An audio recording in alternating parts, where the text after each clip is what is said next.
Hello friends, வணக்கம். Welcome back to my channel. இன்றைக்கி நம்ம டேஸ்டியான கிறிஸ்பியான அவல் பக்கோடா எப்படி செய்கிறதுன்னு பார்க்கலாம்.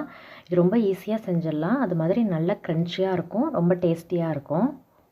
அவல் பக்கோடா செய்கிறதுக்கு நான் 1 கப் அவல் எடுத்திருக்கேன். நான் தின் அவல் தான் எடுத்திருக்கேன். ஃபஸ்ட்டு இதை ஒரு தடவை கழுவி எடுத்துகிட்டு வந்துடலாம்.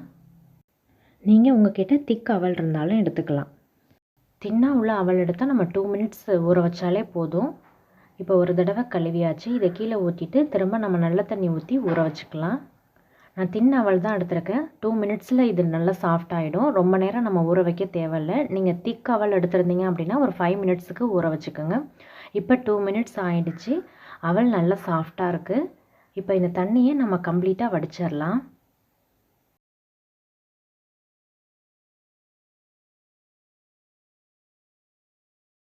நல்லா ஒரு ஸ்பூன் வச்சு இந்த மாதிரி ப்ரெஸ் பண்ணி விட்டுருங்க. அப்போ தான் அதில் உள்ள எக்ஸஸாக உள்ள தண்ணியெல்லாம் கம்ப்ளீட்டாக வடியும்.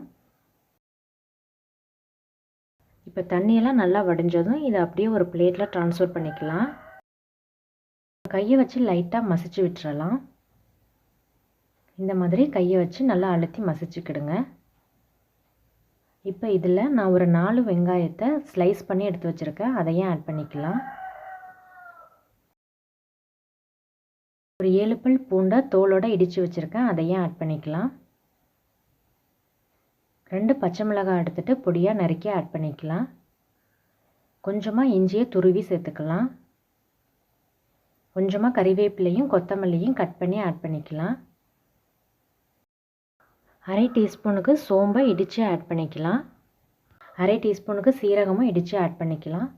1/4 டீஸ்பூன் மஞ்சள் தூள் சேர்த்துக்கலாம். 1/4 டீஸ்பூன் கரம் மசாலா பவுடர், தேவையான அளவு உப்பு, கொஞ்சமாக பெருங்காயத்தூள், இதெல்லாம் ஆட் பண்ணிக்கலாம். இப்போ எல்லாத்தையும் நல்லா மிக்ஸ் பண்ணி விட்டுறலாம். நல்லா அழுத்தி மிக்ஸ் பண்ணிக்கலாம். அப்போ தான் நல்லா எல்லாம் கம்பைன் ஆகும். எல்லாம் நல்லா கம்பைன் ஆகிடுச்சு. இப்போ இதில் ஒரு 2 டேபிள் ஸ்பூனுக்கு கடலை மாவு ஆட் பண்ணிக்கலாம். 2 டேபிள் ஸ்பூனுக்கு அரிசி மாவு ஆட் பண்ணிக்கலாம். ஃபஸ்ட்டு எல்லாத்தையும் கையால் ஒரு தடவை நல்லா கலந்து விட்டுறலாம்.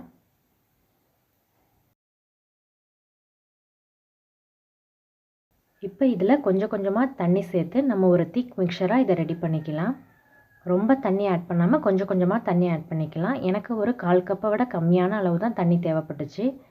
நல்லா கையால் அழுத்தி பிசைஞ்சிக்கலாம். இந்த மாதிரி நல்லா திக் மிக்சராக ரெடி பண்ணிக்கலாம்.